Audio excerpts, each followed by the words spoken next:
Hi everyone, welcome back to my channel. It's Baba Kizo again. It's day 9 today. So today we are going to be talking about introduction to bug bounty programs. It's going to be short and just showing you basic examples of what the bug bounty programs are, and let's just get straight into it. And you see the definition is pretty straightforward. Welcome to day 9 of our 10-day cybersecurity challenge. Today we will explore the world of bug bounty programs, which offer a unique opportunity for ethical hackers to earn rewards for finding vulnerabilities in real world applications. All of the skills you've learned so far, what you're going to be learning, you can actually earn with it without getting employed. You can earn on these applications about on this website I'm about to show. By participating in these programs, you can enhance your skills, contribute to security improvements, and potentially earn significant monetary rewards. Interesting. Understanding bug bounty programs. Bug bounty programs are initiatives offered by organizations to encourage security researchers to identify and report vulnerabilities in their software, websites, or applications. These programs provide a legal and rewarding framework for ethical hacking. Sometimes you look through a website and you find the vulnerabilities and you don't know who to report to. Instead of just exploiting the vulnerabilities, you can actually find their bug bounty programs and report to them, and they'll pay you a reasonable amount of money if you're not too greedy. So, key concept: the scope defines what systems and applications and type of vulnerabilities that are in scope for the program. Sometimes you might find some vulnerability that are not allowed to be exploited by the program, like phishing. You can't phish their employees. That's out of scope. You can't phish an employee or perform some kind of social engineering on their employees. That's not allowed most of the time. Next, rewards, monetary compensation, swag, or recognition offered for valid vulnerability reports. You can get some money or some swag, means some clothes, cap, or some whatever they offer, and recognition offered for vulnerability. They offer you recognition you can add to your resume or whatever CV you're putting together, that you've worked on Microsoft, Google, or something like that. That's what that means. Disclosure policy, guidelines on how to report vulnerabilities and what information to include. Yeah, that's pretty straightforward. Triaging, the process of evaluating the priority and prioritizing vulnerability reports. That's where they review your vulnerability or whatever you find to see if it's worthy of being given a bounty. So I've had a little bit of situation with those ones. Some of what I find is out of scope. Some of them are just not bounty worthy. They don't pay for what I found. So you gotta work harder on that. So, how bug bounty programs work? Bug bounty programs typically follow a structured process. You register, you read the scope, understand the scope and rules of the program, including which systems and vulnerabilities are in scope. I'll show you what that means in a minute here. Testing, conducting security testing within the defined scope, using ethical hacking techniques to find vulnerabilities. Those are pretty straightforward. Reporting, submit detailed reports of discovered vulnerabilities, including steps to reproduce, impact assessments, and suggested fixes. After you found a vulnerability on a website, you need to show them how you found the vulnerabilities, and you should be able to write a little bit of reports in a little bit professional way. I'm not a professional writing report either. So you just write it in a reasonable way someone else can understand what you're doing or what you did. Triage and reward. The organization evaluates the report, verifies the vulnerability, and provides a reward based on its severity and impact. I think this is pretty straightforward. They evaluate your report, means they review the report you submit, and they verify if it's a valid vulnerability you have submitted or if it's going to impact them, or if it's a bad vulnerability. Some vulnerabilities are just not so important and they might just not pay you, like they didn't pay me for some shit I did. So Popular bug bounty programs you should check out. I just opened all of them here. HackerOne, Bugcrowd, Synack, and Open Bug Bounty program. This one we should talk a little bit about it. And this you could just go on Google and search for the keyword bug bounty programs. Some websites they are not on these programs, so they just offer it on their own, and that's a different process. A platform focused on web security, allowing researchers to report vulnerabilities to website owners. Feel free to join. Direct disclosure process and emphasis on web security. So let's show you examples of and bug bounty programs. This first one, Synack. Not so familiar with this one, but they offer the bug bounty programs too. You could sign up and look into it. I'm not signed up for this shit. So let's look at HackerOne. HackerOne, you could learn and you could hack at the same time. So this is the best one in my opinion. If you look for opportunities, look there. So these are the programs that you can hack on and they'll pay you. Some of them do not pay, and just make sure to watch out for those ones. This program does not offer bounties, means you're not going to get paid. See policy page for bounty. They have some unstructured scope only details bounties. So you have to read through this to find out what they pay for. And this is the amount. This Capital One. You can hack on Capital One and they pay you between $250 to $5,000. Interesting. And they have six assets in scope. Wow. They have Android applications and iOS applications, means iPhone applications.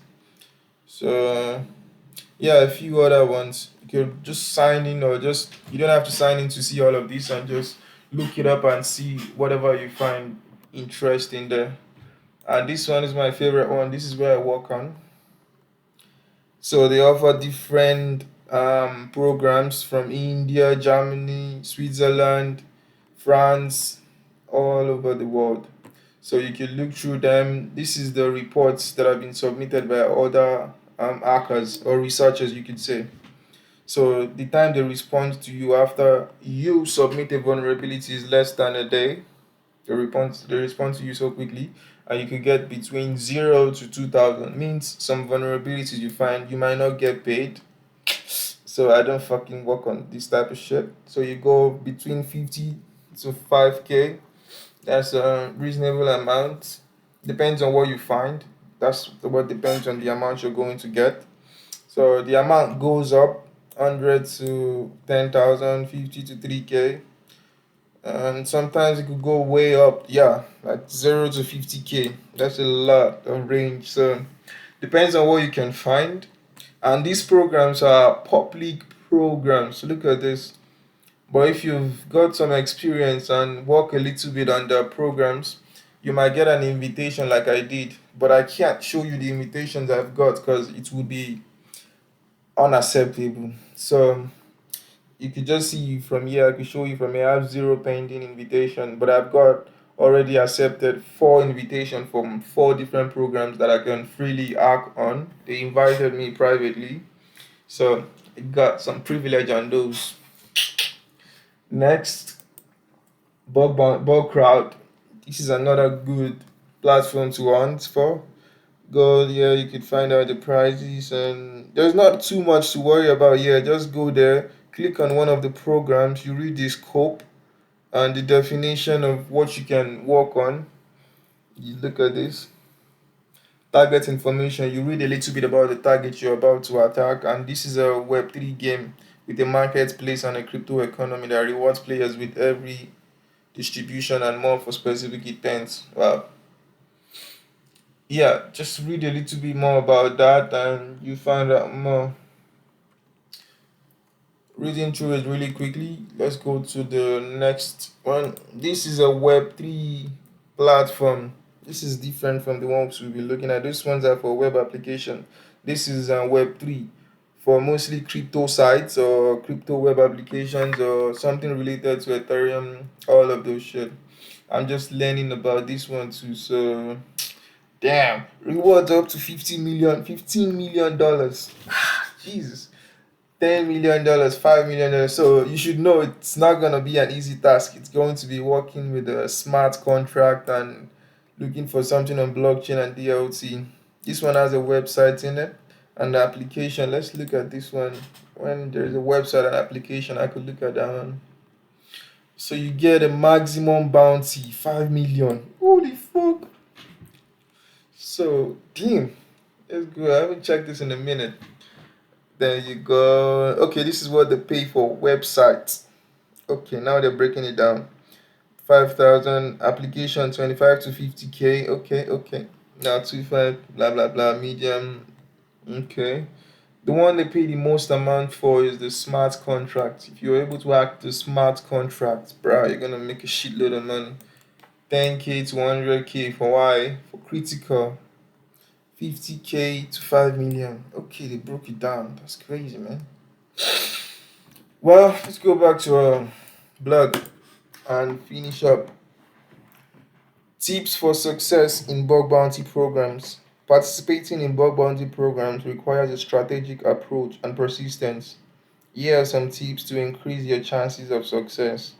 Start small, begin with a smaller program or those that with fewer researchers to gain experience and build confidence. Just like we saw, there are different ranges. You don't just want to jump on the one with the highest amount because most of the experienced hackers are already on that and you might just not find anything and you think you're not working hard enough. Sorry, bro.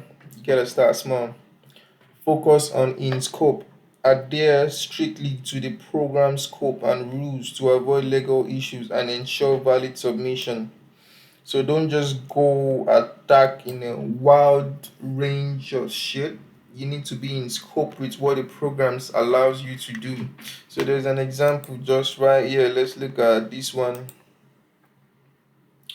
So they have the report that has been they have three scopes. This is the reports that have been submitted. They respond within a day. In the last 24 hours, they have just one report. In the last week, just one person reported a valid vulnerability and this one too. So let's look at the vulnerabilities, qualifying vulnerabilities. So they accept SQL injection, the one I just showed in the last video or the last two videos, and this cross-site scripting I showed is one of the videos we did. And we didn't talk anything about this one, the remote code execution, because this the 10 days challenge is just basic stuff and not high level stuff. So in the future we are going to see more examples of these vulnerabilities, the IDOR, horizontal and vertical privilege escalation, authentication bypass and broken authentication, business logic errors. I showed a little bit about business logic errors yesterday, but so these ones are non-qualifying vulnerabilities. If you can read through it, tab napping, missing cookie flags, content injection, mixed content, and all of this list, you cannot do that on the website, else you're crossing the line of what is accepted. So you should be aware of that. Next, document thoroughly. Provide detailed and clear reports, including steps to reproduce the vulnerability and its potential impact. I think that definition is pretty straightforward. Learn continuously. Stay updated with the latest security trends, techniques, and tools to improve your skills and effectiveness. Yeah, that's pretty straightforward as well. Keep on learning and just don't think you know it all. You gotta keep learning and change your techniques because the technique of yesterday is definitely not gonna work tomorrow. Because yeah, collaborate and network, engage with the bug bounty community, share knowledge and learn from experienced researchers. I would really advise you should use Twitter. There's a lot of security researchers on there, a lot of hackers and a lot of defense people too, and you can learn a lot from different type of people and send messages to people. There are pretty nice people out there. They would help you out and they just might not, but you should at least try. Practical example, participating in a bug bounty program. Let's walk through the process of participating in a bug bounty program using HackerOne as an example. So this is HackerOne. 90% of the people I know use this HackerOne.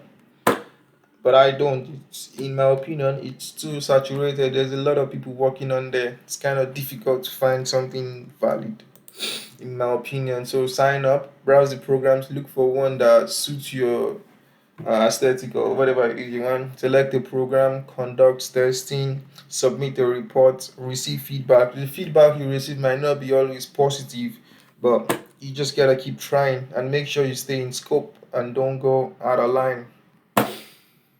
Conclusion.